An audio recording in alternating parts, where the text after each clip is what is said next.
आज के समय मोबाइल में कम से कम कितनी रैम होनी चाहिए? 4, 8 या 12? आप जो मोबाइल यूज़ कर रहे हैं क्या उसकी रैम आपके लिए सही है या आपको फ़ोन चेंज करने की ज़रूरत है? अगर नहीं पता तो चलिए आज हम आपको बताते हैं कि आज के समय में कितनी रैम फ़ोन में कम से कम होनी चाहिए। जेब में स्मार्टफोन रखना अब एक फैशन सिंबल से बढ़कर ज़रूरत बन गया है। लोग घर से निकलते हैं तो बैटरी फुल करके चलते हैं ताकि स्मार्टफोन लंबे समय तक ऑन रहे।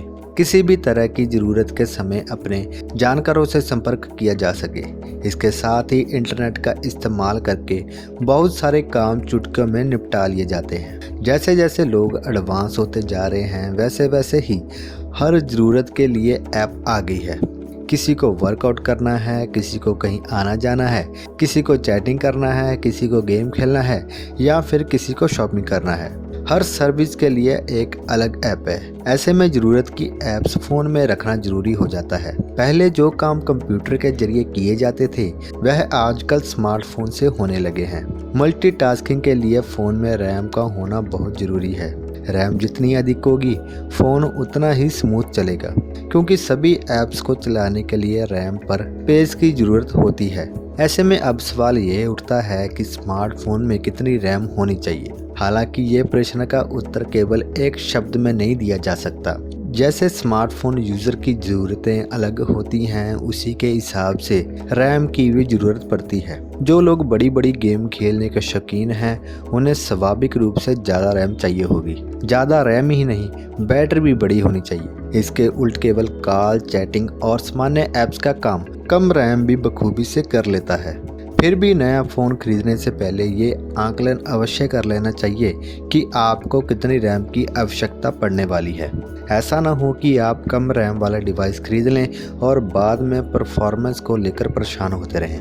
कम रैम वाले फ़ोन सस्ते होते हैं जबकि ज़्यादा रैम वाले महंगे। इसके अलावा एक मिड साइज रैम वाले फ़ोन भी हैं जो बजट और प्रीमियम स्मार्टफोन्स के बीच में आते हैं।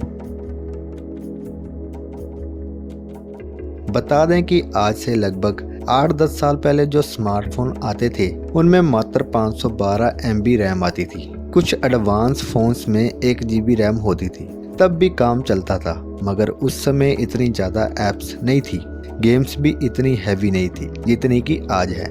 यदि आप मल्टीटास्किंग करते हैं तो आज के समय में आपको कम से कम 6 GB वाला रैम स्मार्टफोन चाहिए ही होगा। हालांकि 4 GB रैम में भी काम चल सकता है, मगर उसके लिए आपको थोड़ी मशक्क़त करनी पड़ेगी।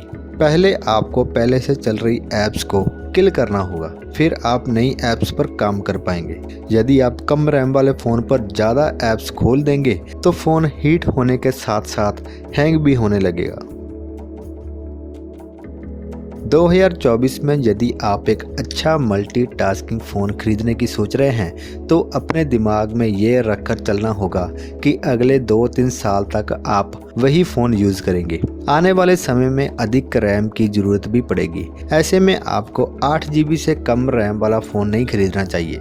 यदि आप सामान्य काम करते हैं और फ़ोन का बहुत अधिक इस्तेमाल नहीं करते हैं तो आपका काम 4 GB फ़ोन से भी चल सकता है। इन दिनों बजट स्मार्टफोन भी 6 और 8 GB रैम के साथ आने लगे हैं। रेडमी और रियलमी ने बाजार की रूपरेखा ही बदल दी है। वन प्लस के फ़ोन्स में आपको 12 GB का रैम या उससे अधिक रैम मिल जाती है। लेकिन आखिर में आपको बता दें कि आपको अपने बजट और रैम की ज़रूरत को अच्छे से समझ कर ही फ़ोन खरीदने का मन बनाना चाहिए। तो दोस्तों, कैसी लगी आपको ये जानकारी कमेंट्स में हमें ज़रूर बताइए और हमें कमेंट्स में ये भी बताइए कि आप कौन से फ़ोन से ये कमेंट कर रहे हैं। द ट्रू इंडिया को अपना कीमती समय देने के लिए बहुत बहुत धन्यवाद।